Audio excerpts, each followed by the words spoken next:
What counts is how we bring people together and how we get them to speak and to think. So the questions we ask. And what matters is how we show up in the space. If I judge them because they're not creative enough and not fast enough and not funny enough, they will feel that. What we have to do as facilitators is to be there to hold the space for the room and to be okay with everything that shows up.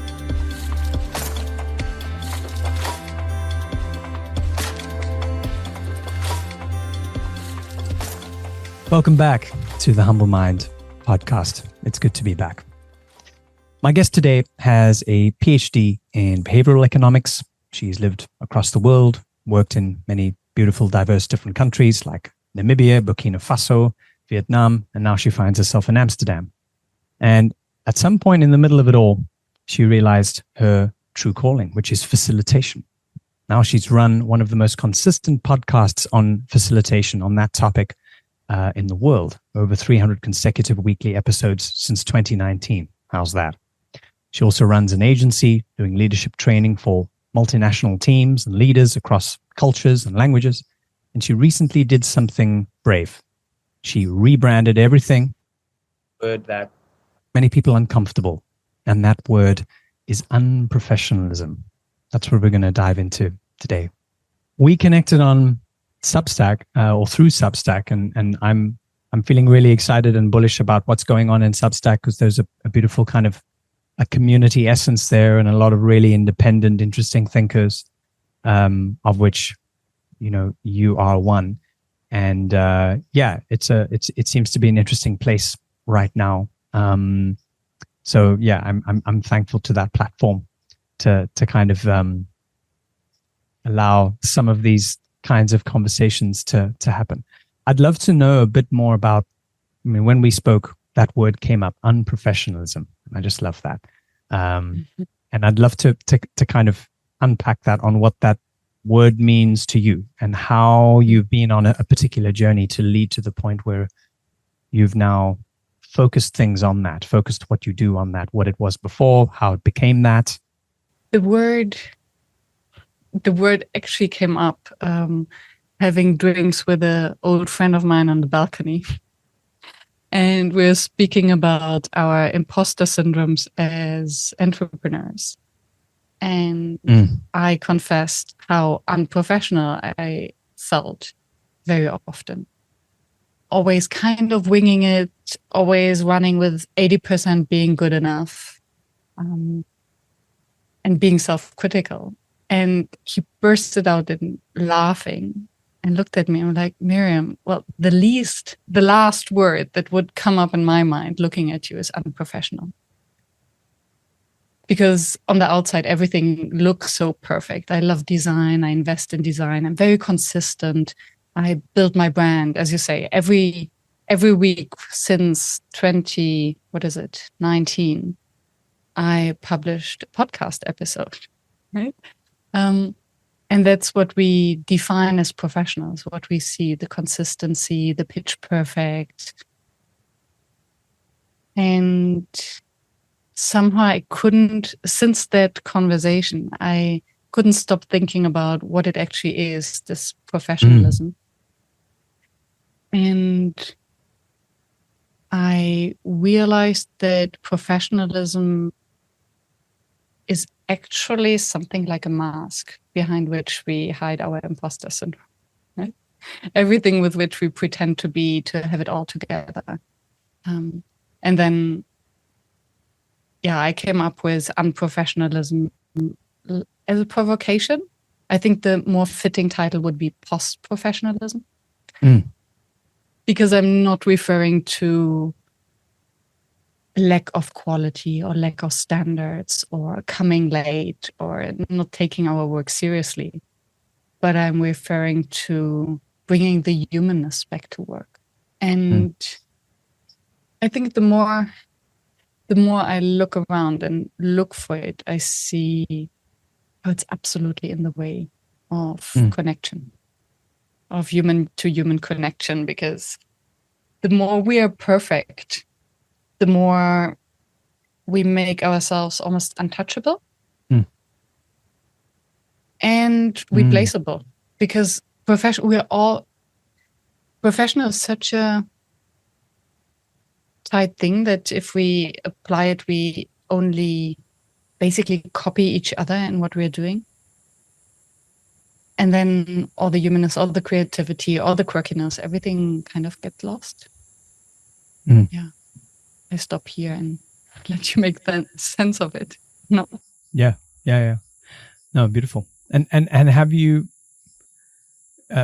found that there's a certain type of reaction that you get if you use that word in a boardroom, or perhaps in a client presentation, or something that you do, because you run these workshops and you run these, what might be called these leadership development programs with people around the world. And in those kinds of programs, there's always an outcome that somebody's looking for, that somebody's paying for, which makes sense. That's fine. They want to be able to improve something, reduce something, make something better in their business, which ultimately shows up in front of customers. So the intention is clear. But in having the curiosity to move things into a larger picture, sometimes that means then that, the conversation about outcomes, what we're going to do, what you're going to get in these next 90 minutes, becomes different, or it becomes harder to have. How do you find you have that kind of conversation now that you're wanting to move beyond just here's a workshop, here's what we're going to do, thanks very much? Interesting. So I think I have not rebranded my company name. So my company name is still workshops.work. Yep. I love the name, by the way. It's great. And I would not lead with unprofessionalism. So what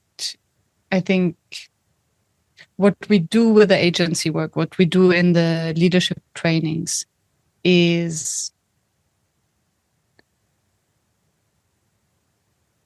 reflects the philosophy of unprofessionalism, where we put connection over content, where we say that humans cannot learn if their nervous system is activated. So we first have to create a sense of safety, we have to relax, we have to create connection, curiosity, and then we are open to learn together, and to ask questions, admit mistakes and all of that. So for a client, I wouldn't say, hey, I have a workshop on unprofessionalism. Right? Let's find out how to be unprofessional together. Yeah. I think we do this through the back door, maybe. And I think that's okay. Because I think unprofessional is still, for many in the corporate world, a career suicide to have that label.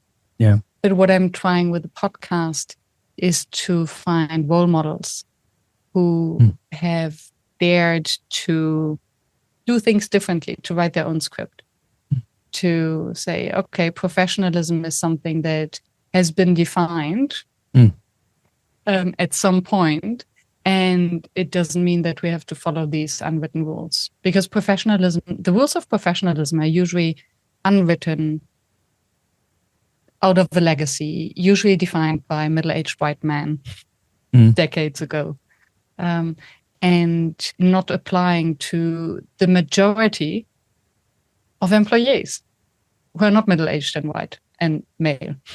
Right? So somehow everyone is complying to something that doesn't make sense to them. Yeah. And it's, when we think about it, it's ridiculous. So many people don't, and I interviewed a lady on the podcast, Jermaine, and she speaks about questioning the board's or the leadership's decision and always being called out as the difficult one. But standing her ground and saying, why would we do that? It doesn't make sense. And then questioning it, and then being successful despite her being difficult. Potentially, if a man would ask the same questions, it would be totally valid and not difficult, maybe courageous. So what I'm trying to say actually is also that I think unprofessionalism as a construct or topic is very multifaceted, because unprofessionalism is also privilege. So for some, it's easier to break the rules than for others. It's true. For some, it has more risk than for others. I suppose also in the way that you're having that conversation, even if you're not leading with it, like you said, but introducing it as an idea, is ultimately to find a way, not just to be unprofessional, but really to find a way to show up as a better professional, really, right? Because it's about embodying perhaps some other aspects, paying attention to other types of skills, other areas of the shadow, so that there's a more complete person or more complete picture who can then show up properly in who they are, how they support their teammates, how they fulfill their role, in their family, in their society, in their community. So that, I suppose that's part of really what you're doing as well. And maybe sometimes what you need to remind people about, that, it's not just about breaking the rules, but breaking the wrong ones and following the right ones. Yeah, good one. Because professionalism, as in its origin, it comes from professing a vow. Professing a vow in public that we will devote ourselves to the quality, to master our craft in service of the public or our clients. And everything that we see, what seems like professionalism, is mostly just professing a vow for quality in public. That is cheap talk, because nobody can actually control it. It's just facade. Yeah. How well do you think this message is working? Because I'm fascinated with the world of work, and the kinds of clients and the kind of the people in my orbit, the organizations I work with, is quite a variation of different kinds of individuals and the temperaments that they have, but also just different sizes and scales of businesses that I work with. And there's a big variation. There's a lot of people and leaders who are really open to these kinds of conversations. And then there's still a kind of a class of leaders and even managers who, it's not that they're not into it. It's just that I just don't have time for this. Or there's kind of like, can we get to the point where, okay, what do we pay? What do we get? Let's get on with it, kind of thing. I'm fascinated to hear like what is your kind of take on the world of work kind of as it is, and where your work comes in, because you kind of bring in these tools in particular, with a kind of a blend of some of the behavioral science and the facilitation, and kind of looking at different ways of driving engagement and collaboration and all of those things. I kind of want to see, or hear your take on the world into which you enter. Yeah. It's very interesting. I think the majority of the people that we see in our workshops are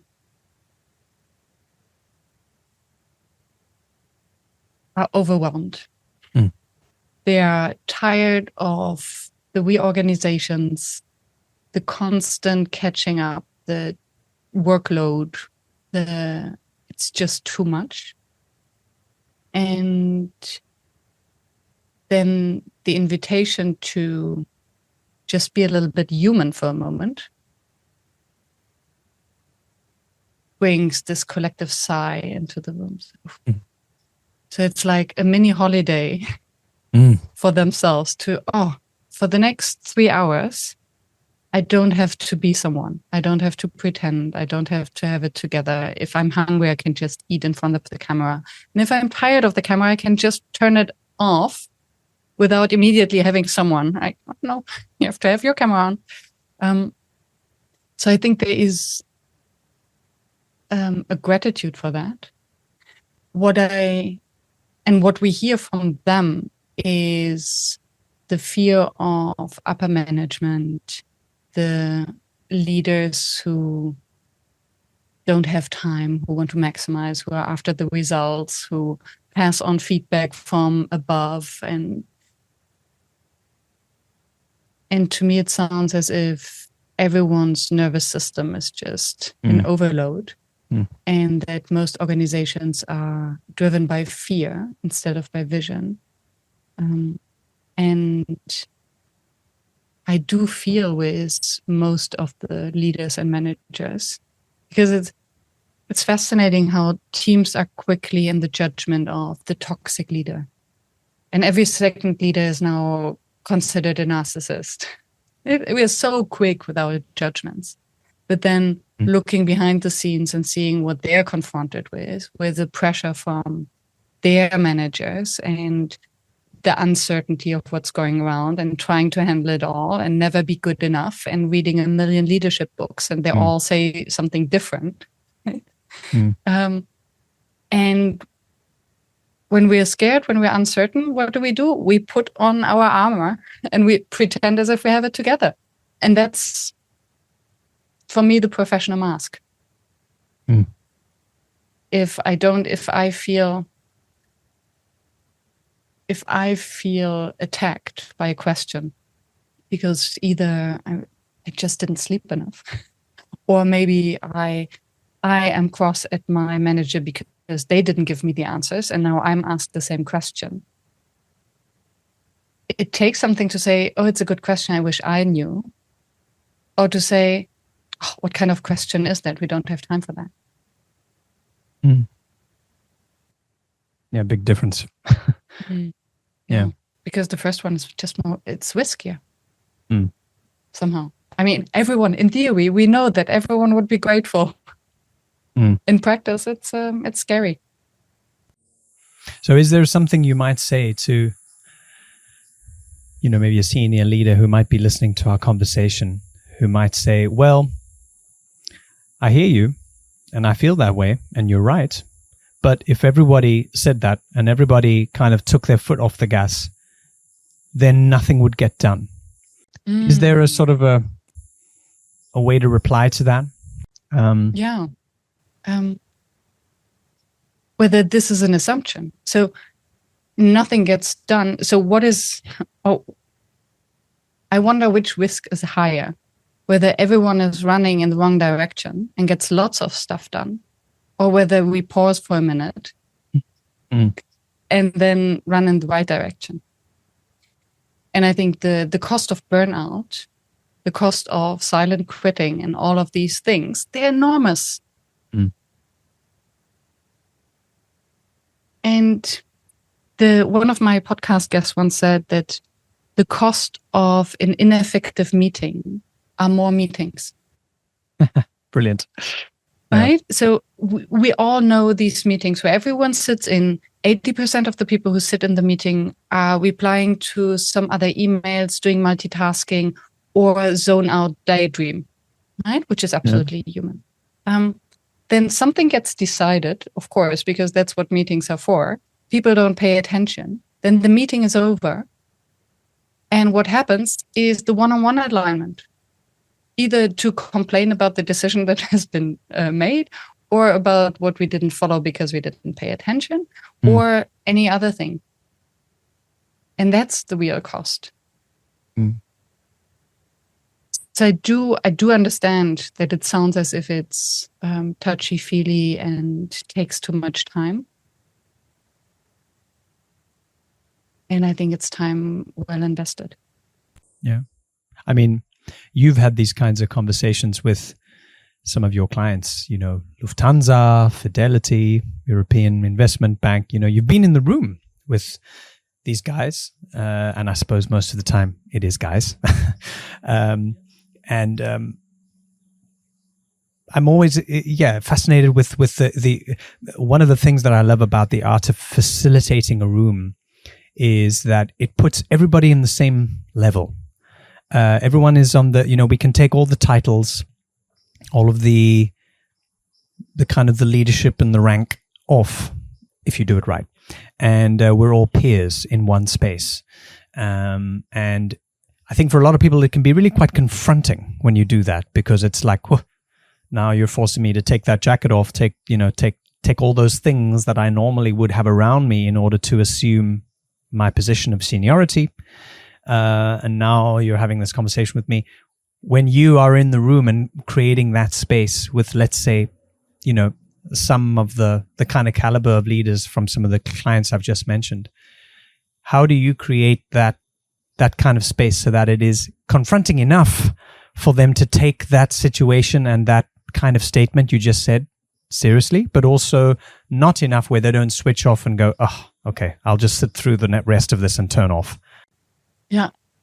And I wish I could say that there's a magic formula. Of course, yeah. I think it really depends on the people that are sitting in the room, on the client, on the work we've done before. And I've had beautiful examples where I would sit in a room full of directors and offer them some M&Ms to create kind of some sort of, okay, this is different. Like Put them in a circle. They will feel awkward. Doing an awkward check-in question. And they realize, okay, this is different from usually. And they play along. I think it has to do with the facilitators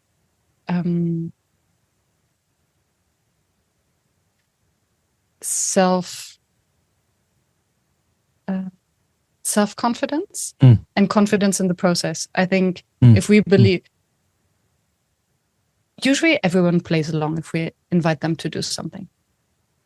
It has very rarely happened that someone would say, I'm not doing that. And usually I explain why I would do something. Okay, we'll start with a little warm-up to get into the space or to warm up our vocal cords or to explore why we're actually here. I think one of the most beautiful examples was a workshop I hosted for two teams that really struggled, of two different companies that had to work together. And they were going through a lot of finger pointing, and because the project wasn't running well, and of course it was the fault of the other team, the other company. And we started with small groups of 3. How is it to be you in this project? And it was beautiful because they realized that they're all complaining about the same things. They all have the same issues. And it's not the other one's fault. So I think what helps is to remind them of their shared humanity. This usually helps to bring everyone at the same level. At the same time, I have been in a workshop where the boss of one of those luxury brands, traditional male-dominated luxury brands, was leaning back with crossed arms, and it was just unapproachable. It was an online session. I started with small breakout groups, and I got a text message from my direct client. She was like, stop, we have to stop that. This is too touchy-feely. He doesn't want that. And I think it was a question, who are you and why are you here today? And then looking back, I know exactly what went wrong back then. So I think he was not ready for this, as you said, the same level. Yeah. The democratization of the room.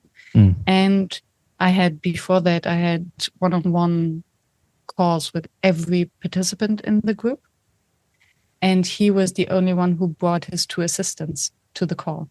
So we could not connect one-on-one. And back then I thought, it will be fine, shall be good enough.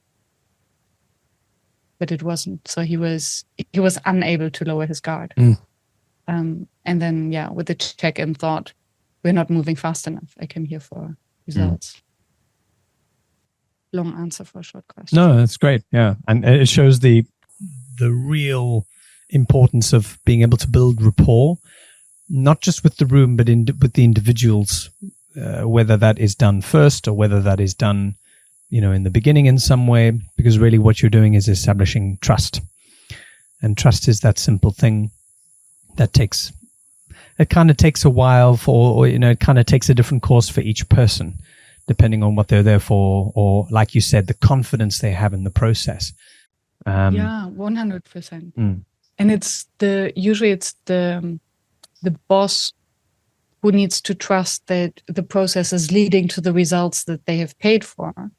And the groups needs to trust that they're safe to share their opinions and to be themselves and to contribute. And to disagree as well. Yeah. Exactly. Yeah. Maybe most importantly. Now, you're not just a facilitator, but, you're also an entrepreneur. You're also, you ran an agency, a community. And then the pandemic kind of shut down what you were doing. Do you want to maybe tell us a bit about the trajectory of that story as you were going, what you realized along the way, and kind of how it's led to really what you're doing now? Yeah. I started off as a freelance facilitator. I think I started in 2018. Before that, I worked for a university. I always worked for universities before that. So I was really new to this field and was lucky to find big and good clients from the beginning. So I was facilitating workshops. I facilitated and coordinated the summer school of the European Investment Bank. And all the workshops were cancelled. And I found myself with a very small project that remained with the EIB. We brought the summer school online. And I had to learn how to do the online thing. And I had to reinvent myself. And that led to the organization of a festival that I called Never Done Before. So it was 2020. I invited my podcast guests. I invited my podcast guests to join me on a crazy passion project because I had nothing else to do with my time. To join me on a festival. And the only condition was that they had to do something they've never done before. And in 2020 online in facilitation, this was a hit. Luckily, so it did work out. And the festival turned into a community because we created something. And I think this is maybe also the origin of unprofessionalism. To invite expert facilitators to do something for the first time in front of a paying audience is not the traditional professional side of us that we will show. Yeah. But it's something that you can do with facilitators. Right? That's the beauty of the profession. And so I built the community and grew it. I think at its high, we had 200 members from 40 different countries. Wow. Daringly experimenting with workshop techniques and turning the standards upside down. Oh man, where was I? Awesome. Yeah, that was really fun. Until I think at some point, the post-pandemic was over. People are going back to in-person. At some point, I thought, okay, so have we now done everything? Have we now done everything? But what another opportunity opened. A client reached out. So I was recommended to a client who was looking for facilitators who would be able to deliver their training workshops in 3 or 4 different languages. And someone recommended me because of my network of facilitators. And with the 40 nationalities within NDB, it was easy for me to find the facilitators capable enough to deliver certain workshops. And this then turned into a business.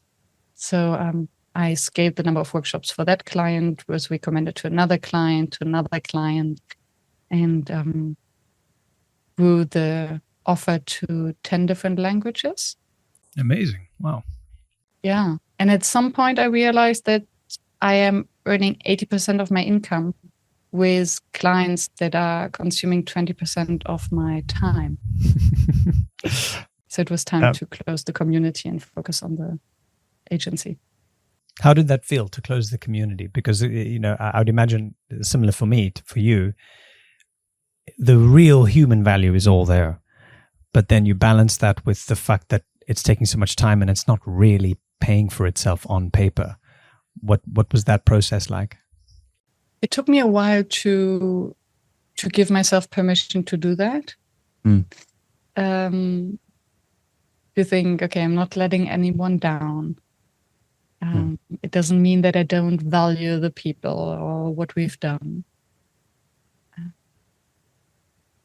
And it was so we grieved together as community. So I announced it, I think, in June, and we would close it in December. So we had then really all these months to collectively see, okay, what have we learned? Where do we want to go? How can they continue without me? In whatever shape and form. And I think they met last year in France and will meet this year in Italy. So Amazing. The core group is still connected and still working together. And also there are 15, I think, that are still working with me in the agency. Okay. Yeah. So it was difficult, and it was a relief. At the end, it was a relief.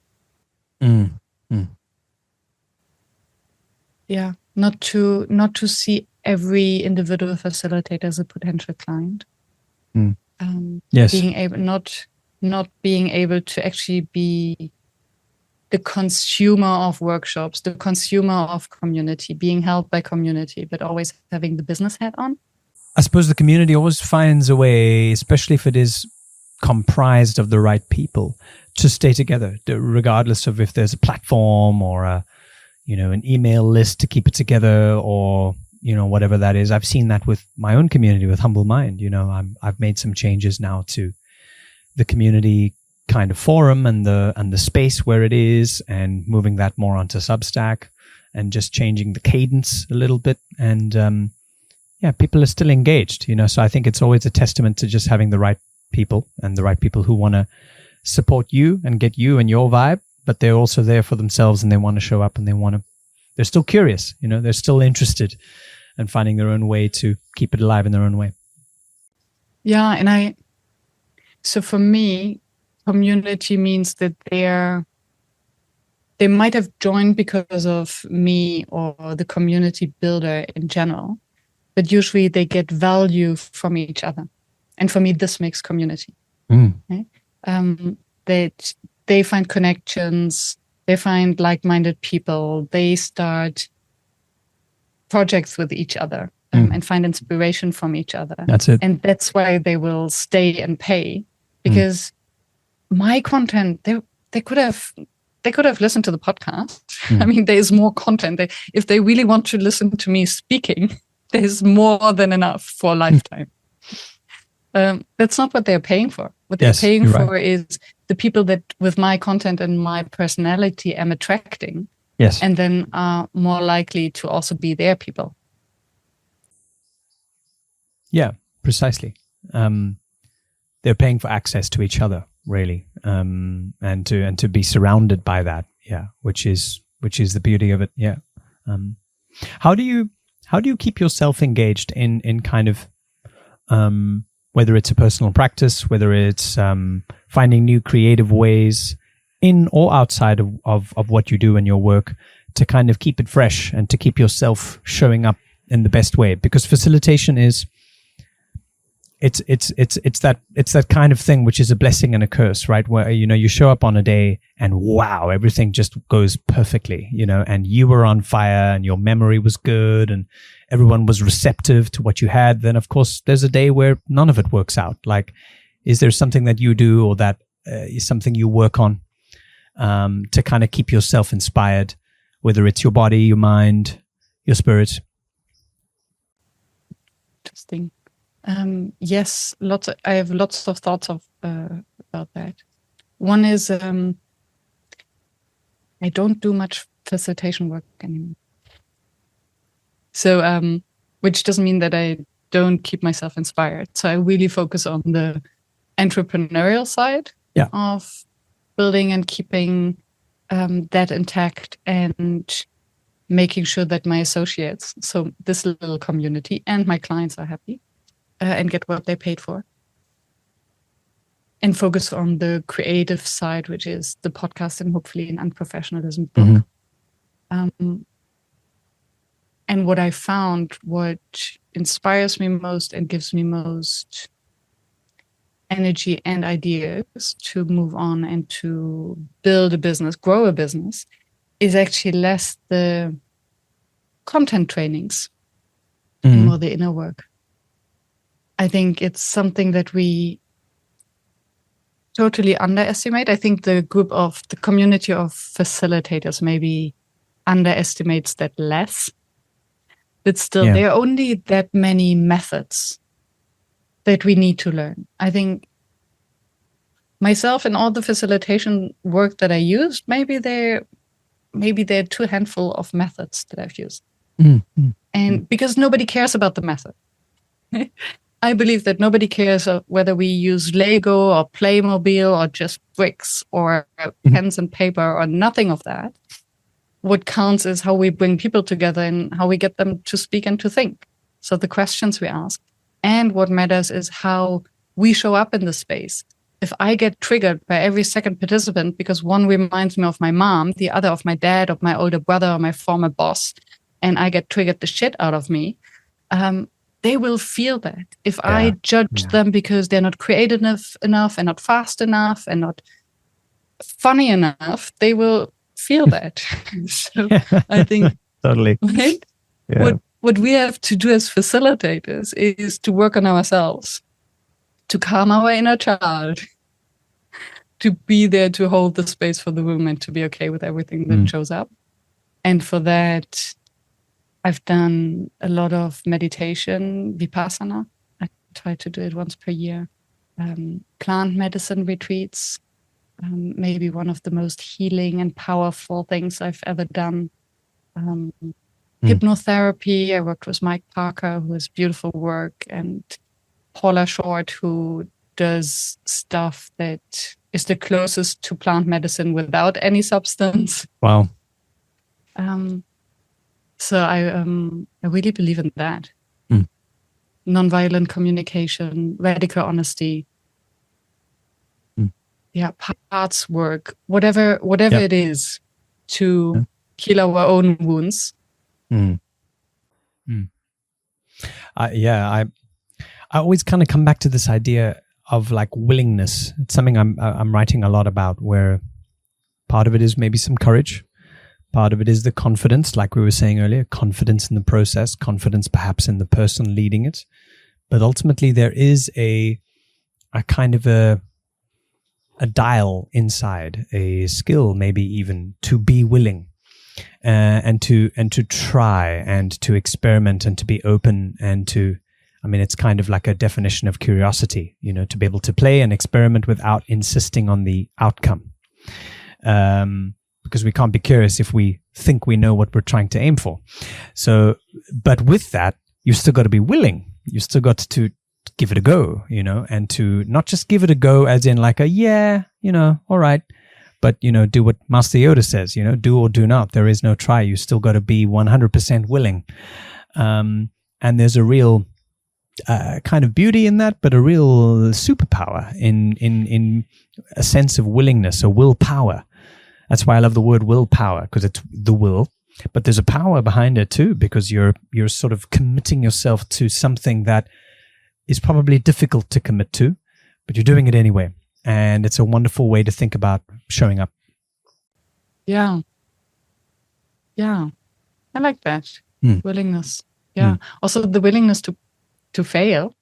Oh, exactly. Yeah. So to own it. Which is what will happen. You're guaranteed that will happen along the way, and that's okay. Yeah. Yeah. Who said that if we haven't failed, we haven't tried hard enough. Yeah.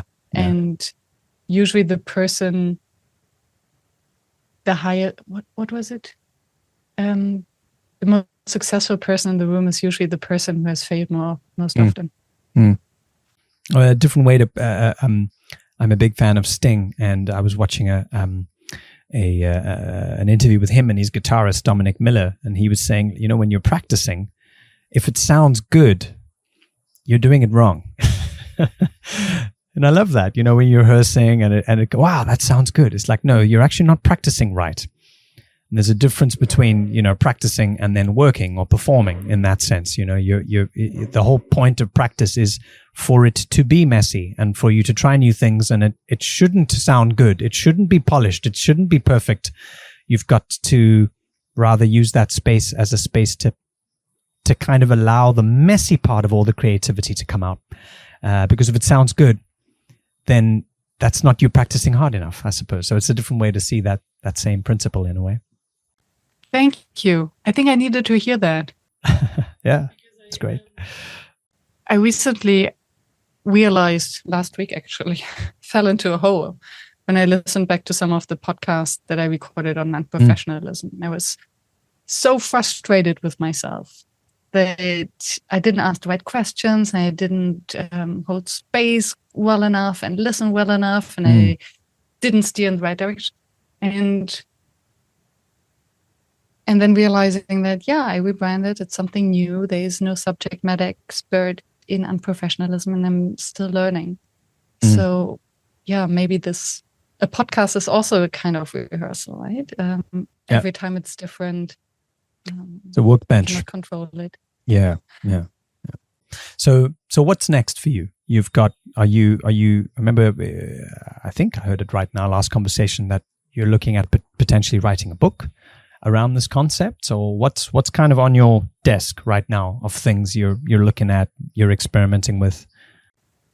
I am delivering my first keynote on unprofessionalism on Tuesday. Awesome. And how ironic, I think I've never spent more time in preparing something than this speech. Wow. And I think it's, I love taking the time for it because it's a very creative process. And after having put the second draft of a book into trash. Wow. So the last draft that I trashed, I worked on for a year. I wanted to write a choose your own adventure book, a business novel in a choose your own adventure format, which is brilliant, I think, but I failed, lacked the brilliance. So I want to give it another try. And so the unprofessionalism book is still inside of me. Yeah. Awesome. That's exciting. Well, I hope that when it's ready, you'll come back and we'll have something in honor of your new book and the next chapter of your story, and we'll have a podcast to maybe launch it and do that together. I've really enjoyed our conversation and learning from you and listening to you. I really enjoy your energy as well. There's a lovely calmness about you, and I think that's probably what others see in you and how you do your work. So much of what we do is nonverbal. So I think that comes through in the right way. So I appreciate your time. Thank you, Alex. And thank you for, creating the space and for your thoughtful questions. Made me think. Beautiful. Come back. Thanks for listening to this episode of Humble Mind. I hope you enjoyed it. If you're curious to take a look at our community, if you're not a member, you're missing out. Make sure you head to humblemind.co to check out more and to see what we're up to. I look forward to seeing you there. Until next time.